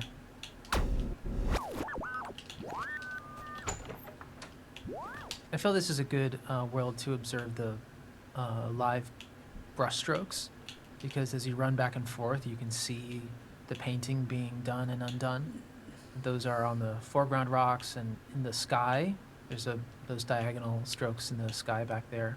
And we also have like the curly clouds that are generating and changing. And of course we have falling snowflakes. So the clouds are they? Oh, I guess there's some in the old one, but you're a lot more focused on the curly clouds in the new one. Yeah, the curly clouds were a staple of the original version, and now they're brought to life. More animation, more subdivision and everything. Well, here's another puzzle area. So we did another visual upgrade, and kind of taking a cue from the rocking horse and the blocks in the preceding level, we have some more things that might be childhood toys. You know, a rocket ship and a dinosaur. I mean, these are also like things from maybe like science education, but from like the opposite ends of the timeline. Dinosaurs preceding humans and rocket ships from our sci-fi future. So there's kind of a layer of like scientific inquiry, but in a childlike way. The rocket ship and the dinosaur are also kind of helping to emphasize the nature of the challenge here, which is how to get to those high platforms. They're helping to draw attention to the fact of their height. You know, rocket ships flying in the sky, a dinosaur with a long neck eating from a high branch, looking like it's about to eat the puzzle piece in this case. So it kind of makes you think about how could you be as tall as a dinosaur or fly like a rocket? And once you figure that out, you feel pretty good about yourself, I have to say. I mean, yeah, it does a really good job of leading your eyeball up toward where you're supposed to go. There's also, if you express science with this childlike imagery, that kind of reflects maybe him, you know, being naive and messing with nature. Yeah, for sure. Yeah, I think that's true, that there is a naivete about Tim's inquiry and playing with the laws of nature. Is he ready to wield this power? I don't know. Stay tuned, folks. Yeah, this is the one case where we really redesigned the castle. I guess I just felt like the old castle wasn't that interesting, and I think that probably had something to do with its unique characteristic of being one that you run through. Usually you get to the castle and it's like a large illustration in the background, but this castle is like in the foreground underneath you, and somehow that like led me to do kind of a more regular shaped thing. The motifs here, again, it's like drawing from childhood things. I mean, if the clues are in the puzzle painting for this stage. Actually, John wanted me to put a Commodore, I think a Commodore 64 in there, which was one of his first computers. So yeah, there's a kind of a motif suggesting a keyboard. And there's the tape, which was used for memory in those days. And above, something that maybe resembles like a, what's it called? Motherboard. Yeah, PCB. Yeah. I think it sticks to your rule of if you're massively changing something, it's in an area that's purely visual and there's no puzzles. Well, we don't want to change anything that would distract you or disrupt the puzzle. So yeah, we've been more bold, certainly, where in like the castle approach areas, there's nothing, there's no puzzles, so you can like be more distracting if you want to be. But I like this a lot. I'm actually happy with that.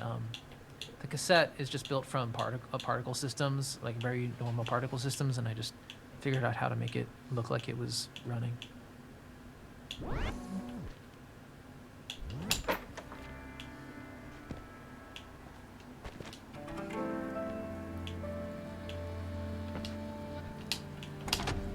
Are you going to be needing those rabbits to solve the puzzle later?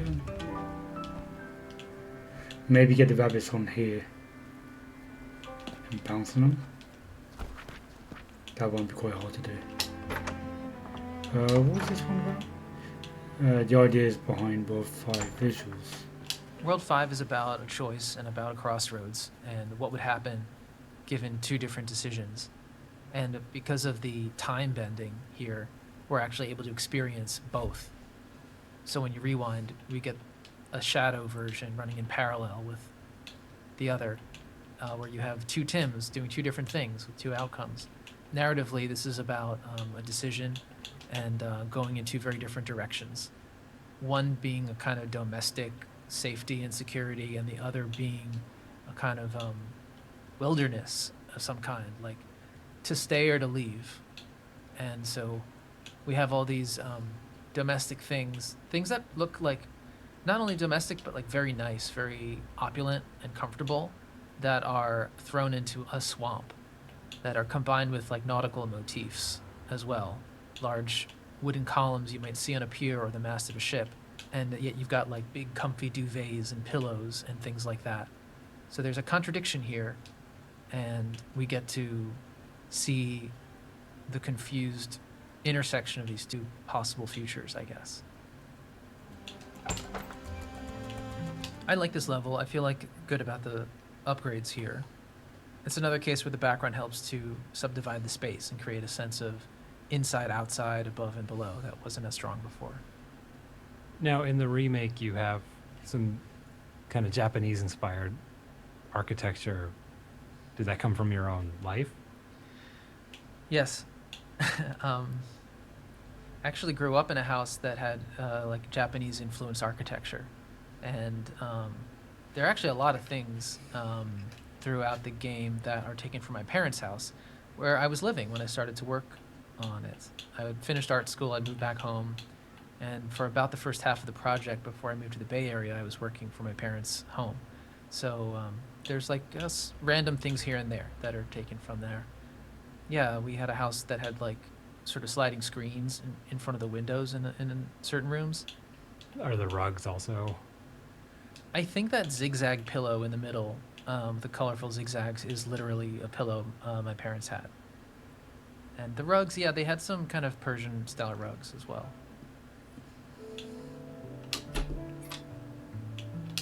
This area is one of the ones that I identified early on as a good candidate for upgrading.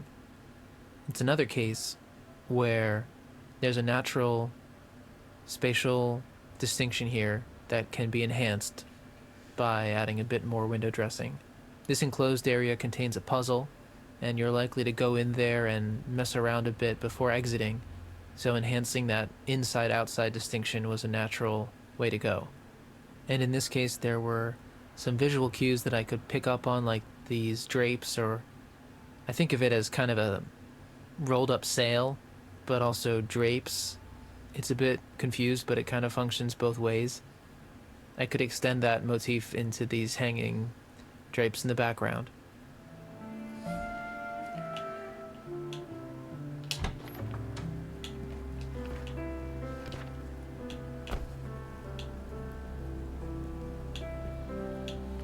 I want to see if you get one of these guys up here.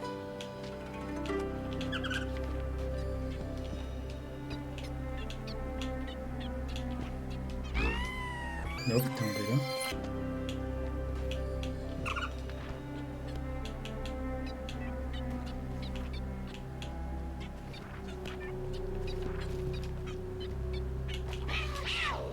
Cool, go on, Mark.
Well, come up here.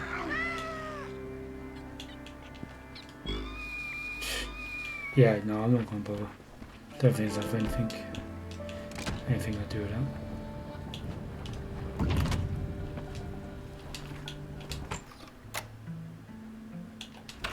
Actually, could I have bounced off him to go? Yeah, maybe I could have done actually.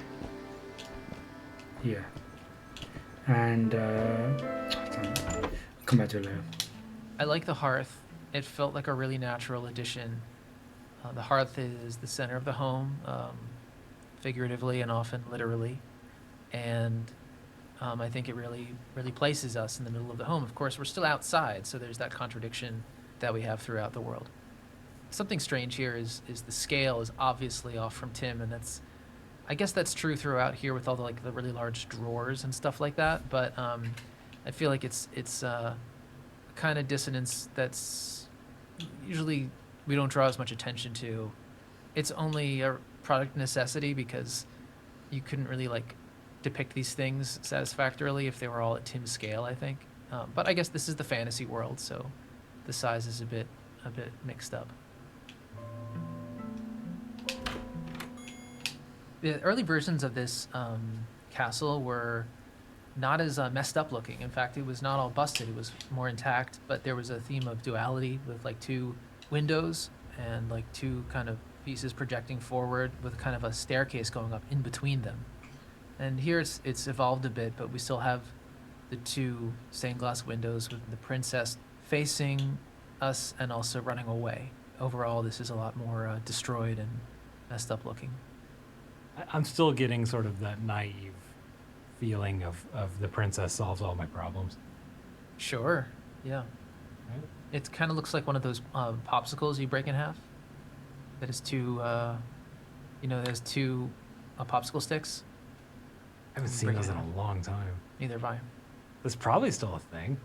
Yeah, it also looks like the Ten Commandments, which Moses broke in half, actually.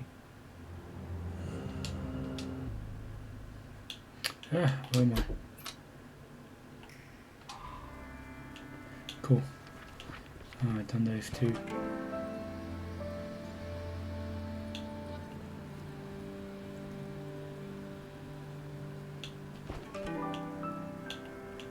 Get the rabbit here. And then make him go higher up. Yeah, I'll come with that later.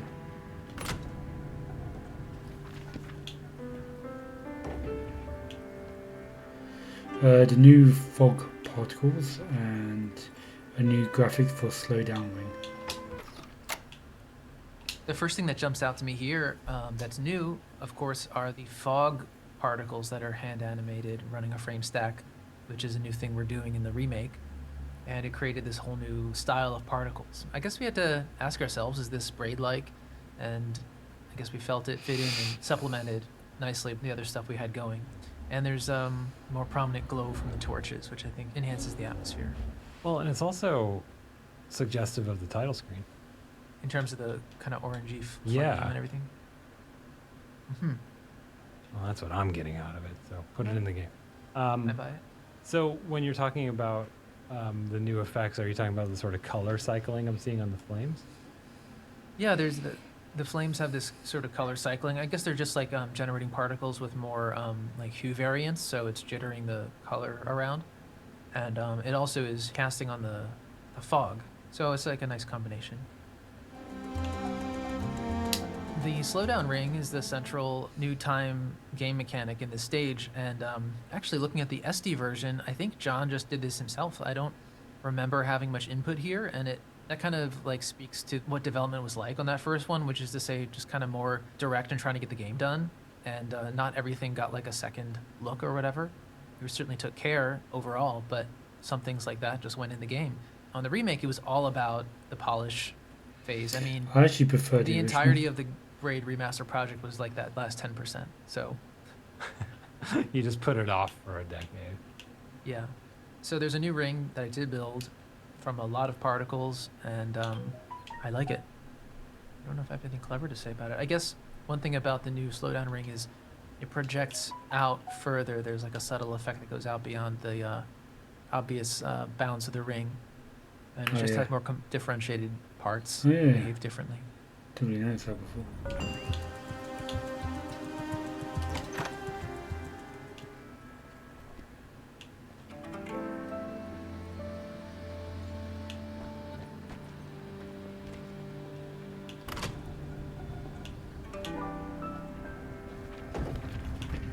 New palette for World 6.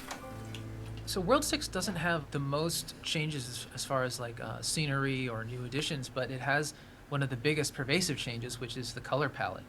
And I was never really happy with the color palette in the old game. It's sort of red and blue and a kind of desaturated gray that kind of reads as yellow. And then in the foreground, you have the grass from World 3, which just kind of feels like it's from a completely different palette and doesn't hang together.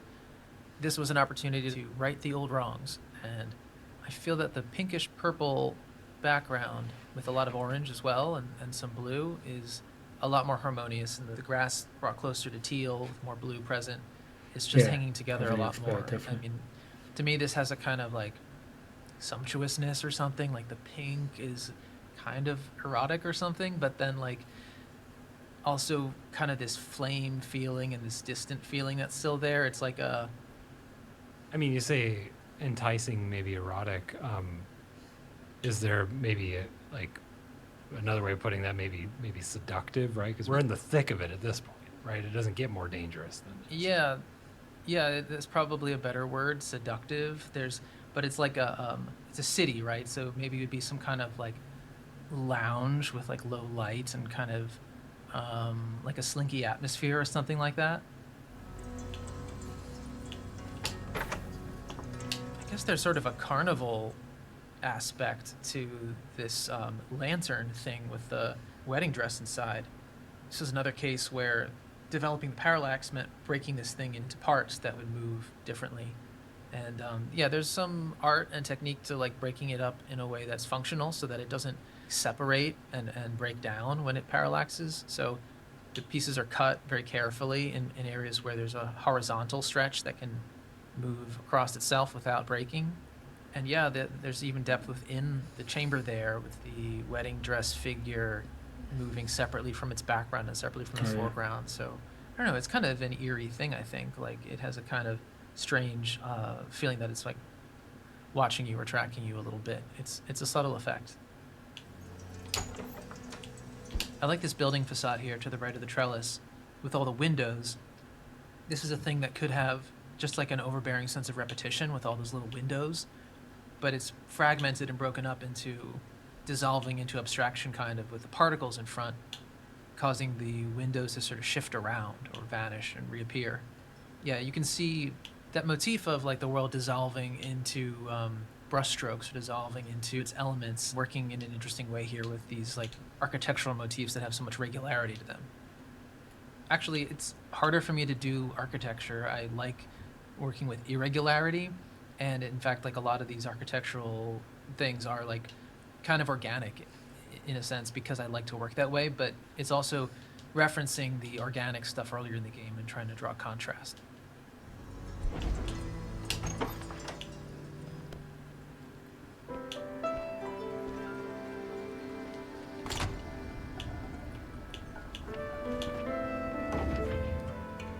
Well, 6 costumes. This is when we're first starting to see, beyond the wedding dress anyway, these costumes. You said these costumes were sort of representing maybe like social roles one could play. Yeah.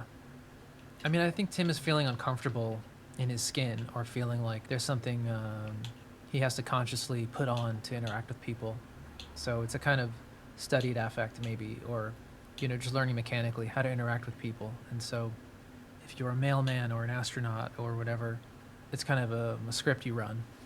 So Tim is feeling that he can't fit a mold, I guess. That maybe it's easier for other people because they have sort of assigned roles, right? Yeah, I think as Tim explores more and more his powers, he becomes kind of less at home with other people. Kind of reveals how arbitrary a lot of the structures are. So it's kind of hard to feel at home with the symbols and the roles that you typically encounter. It's a little bit speculative. Over here on the right side of the stage, we have some unique background elements.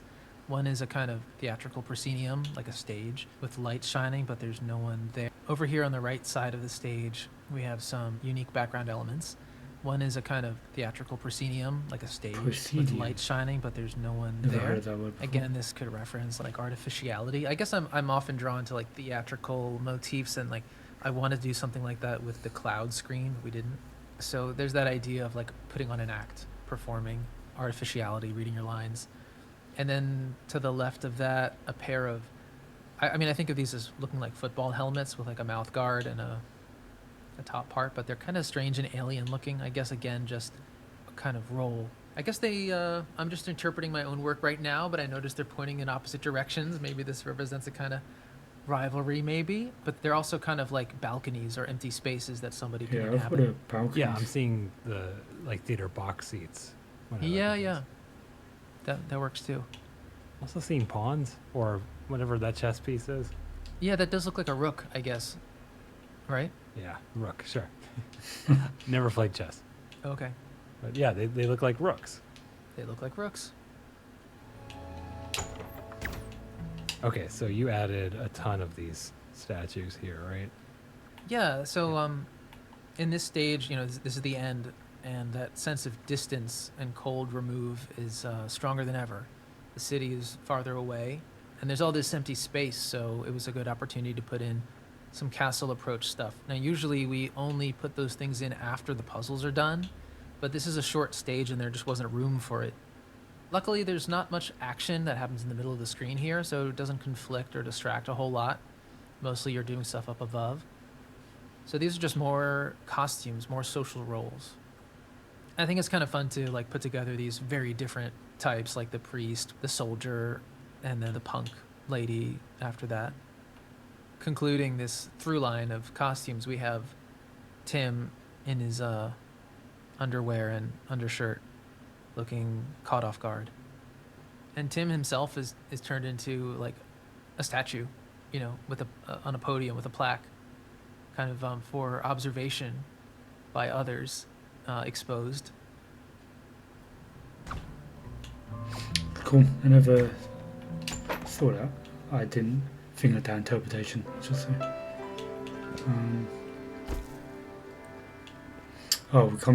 We've got 7 minutes left. So, yeah, it's close to the end.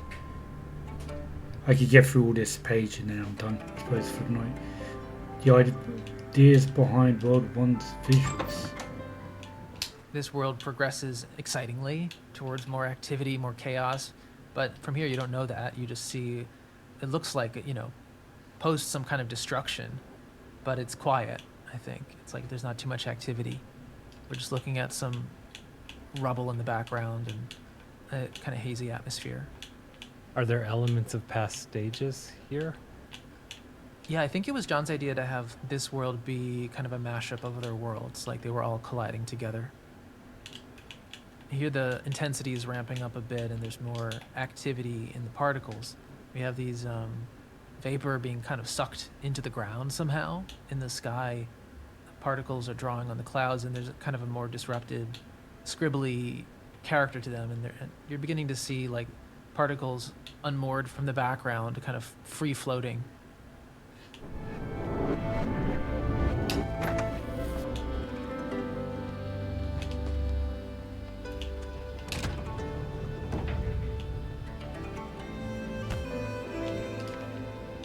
Closing thoughts. I mean, it's definitely been interesting overall to revisit Braid and look through all the old art and think about it. So, because like when I'm working on now, it got exciting to me when I figured out how to make it original. And then I'm really in my element, if I feel like I'm inventing something. So, and it's totally different from Braid. But looking back at this, I feel like I was closer to working with real paint and real materials because I was much closer to art school. And that way of like pushing the paint around and feeling kind of like communing with the paint, like letting the mess kind of guide me and like reveal something, and like finding that to be a meaningful metaphor for like human struggle in general and the confusion I felt in, emotionally or on different levels. That had more kind of resonance for me. I mean, like I gave a talk about Braid that was all about revision as a kind of ethos, like you try and try again and things find their form. But I remember someone in the audience, I was like in my 20s giving this talk, like I know everything. I mean, nothing wrong with that, but I can look back now and kind of, I feel like I was trying to come up with lessons out of my limited experience to tell other people. And somebody asked me, what about that the ethos of just like your first impulse is something to go with? Like revision can lead you astray as well, and I don't think there's like one answer. But on my current project, I've definitely found that a lot of things I did very early on, which I then reconsidered, eventually looked very wise in retrospect, and I went back to them. So I think sometimes the kind of process of like revision, trusting that revision is going to take you closer to the ideal whatever, may be misguided. Like sometimes it's not always true.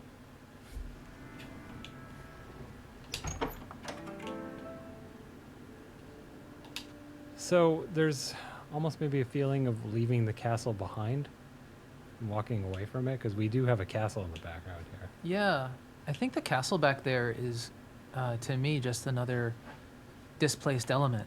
The castle was once your end goal. Like maybe at the end of World 2, Tim thought he'd arrived until he was told the princess was in another castle. And now that castle is just a memory, it's just kind of disused and just like any other thing that he encountered and moved on from. Chronologically, is this before 1-1 or after 1-1? You know what I mean? Like, is this as Tim decides to set out on his journey? Or is this after he's decided not to pursue the princess? I think it's after everything. Yeah, I think so too. Okay. I'm not sure what to say about the ending. I'm not sure if it's like, there's definitely some ambiguity here. There's definitely a sense of learning, but like lingering confusion. And there's probably an ongoing process to like reflect and recontextualize his experiences. I mean, what happened with the princess there was a major revelation or recognition. And so maybe there's some like new self-knowledge there. I mean, the clouds are still, I think, associated with a degree of optimism, a possibility. So, you know, the pressure's released here. It's not the end of the road for Tim, but it's time to move on.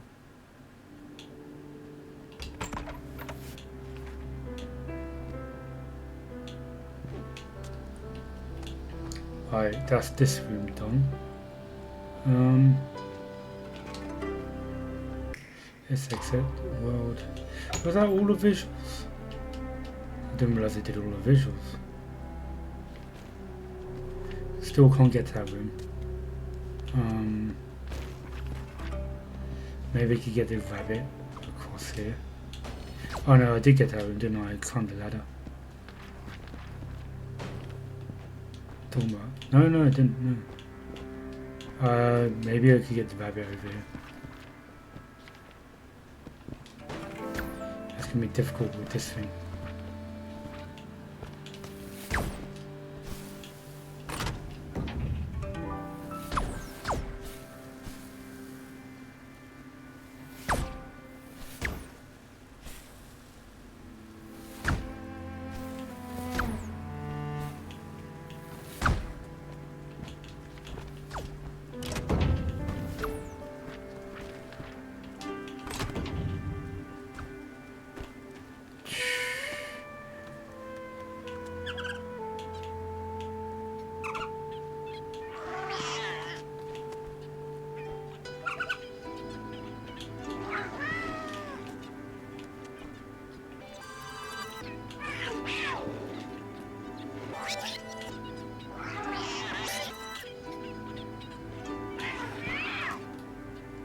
Can he go?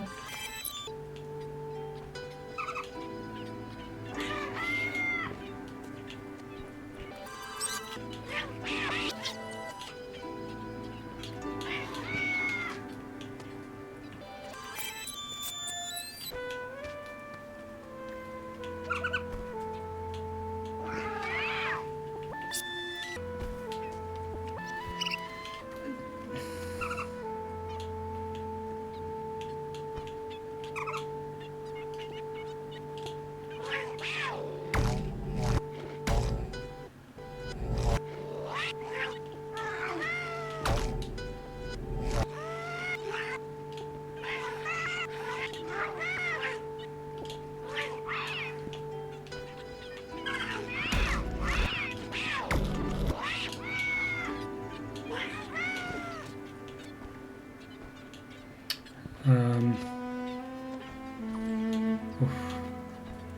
Maybe have the rabbits go down below.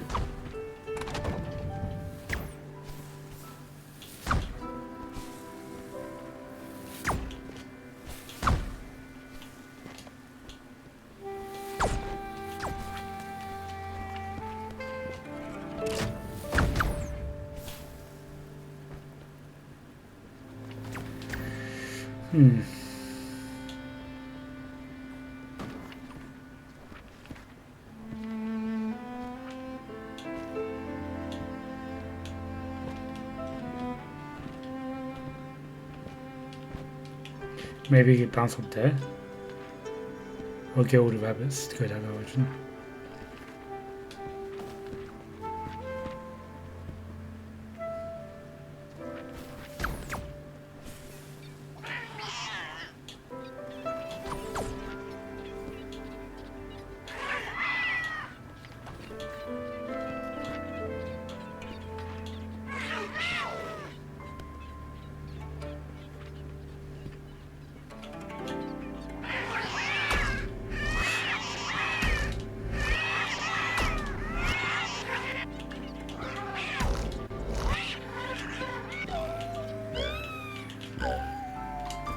Nope.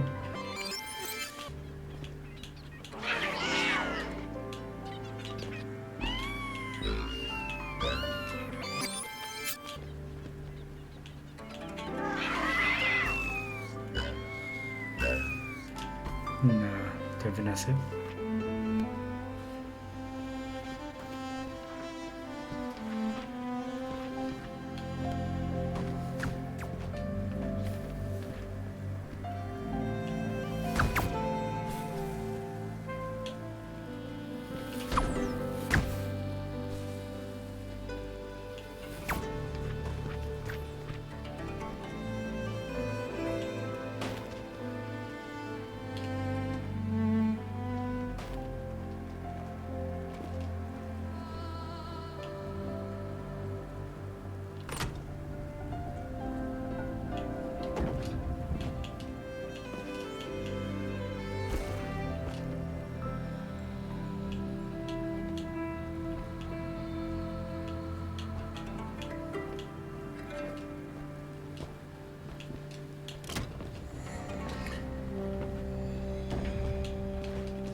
Let's try getting the rabbits out here.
Come on.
Cool. Nope.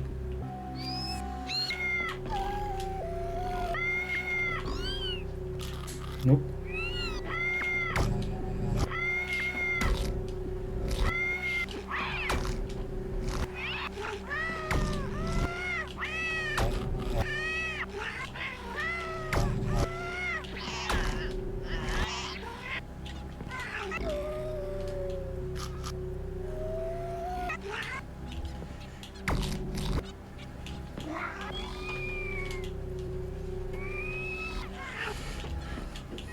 Do I need two to bounce them?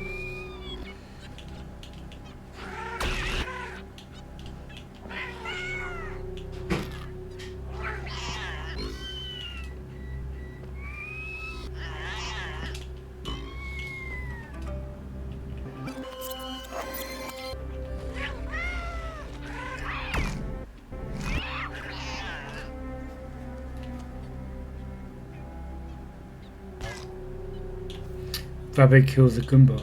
That's interesting.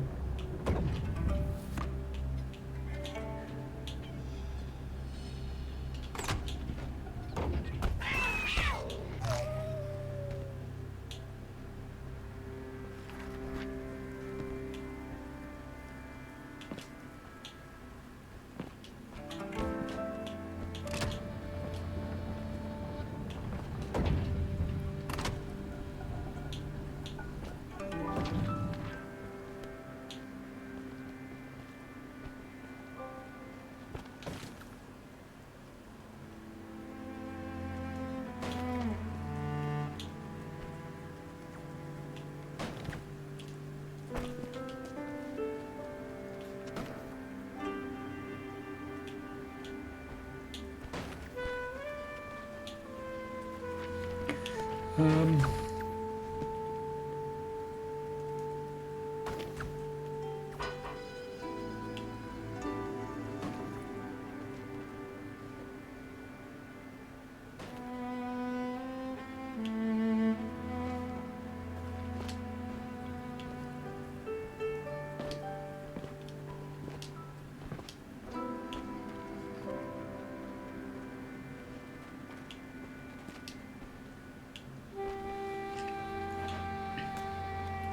Thinking what's the purpose of this switch, right?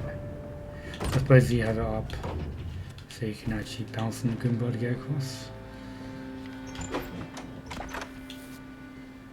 It's always up by default anyway. But maybe you may get a Goomba across.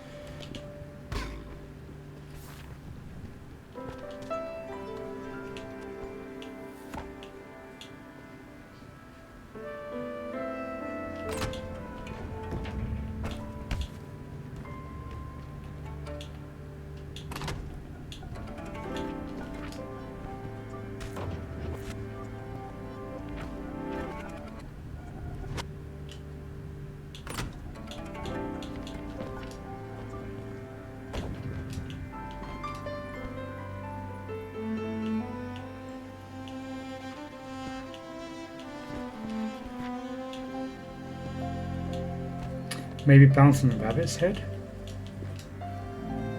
and then you'll be able to come over here,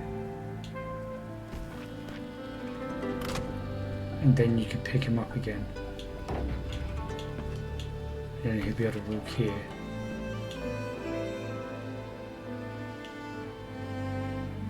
Don't know. Alright, I'm gonna leave it at that for now for tonight. I should check. So that was all the visuals done. Let's see how much is in music. Oh, there's gonna be a lot. Anyway, we done visuals for today, so we can leave it at that.